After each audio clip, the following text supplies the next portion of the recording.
এত ঢাক ঢাক গুড়গুড়ের আছেটা কি মশাই?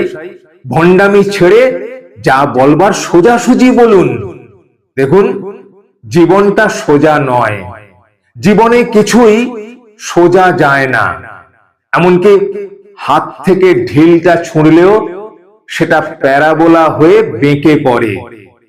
একটা গাছ, সেও সূর্যের দিকে প্রথমেই সিধে ওঠে না, গোড়ায় একটু আঁকে বাঁকে। তাল, নারকেল, খেজুর টেজুর দু একখানা পাম জাতীয় একলা সেরে উচ্চাকাঙ্ক্ষী উদ্ভিদ ভিন্ন, কিন্তু কিন্তু তাদের শেকড় গুলো নেড়ে চেড়ে দেখেছেন কি বলুন তো? মাটির নিচে গিয়ে তাদের সোজাসুজির জারি জুরি খাটে কিনা?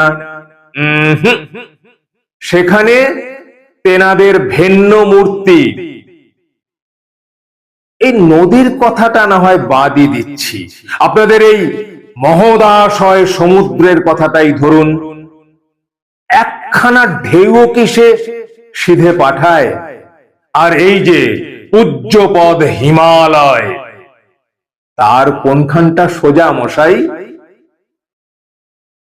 তুচ্ছ বাতাস, ঈশ্বরের ফু, সেও খুব সোজা ধায় কি?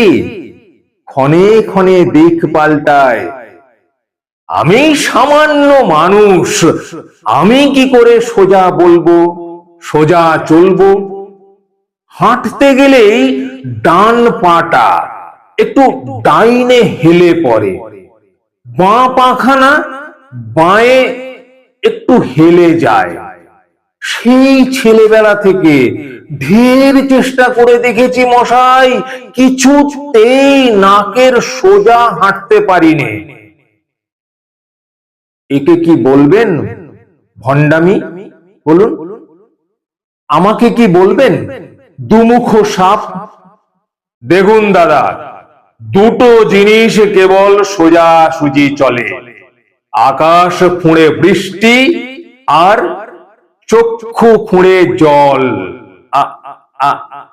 আর একখানা কথাই কেবলমাত্র সোজাসুজি বলা যায়,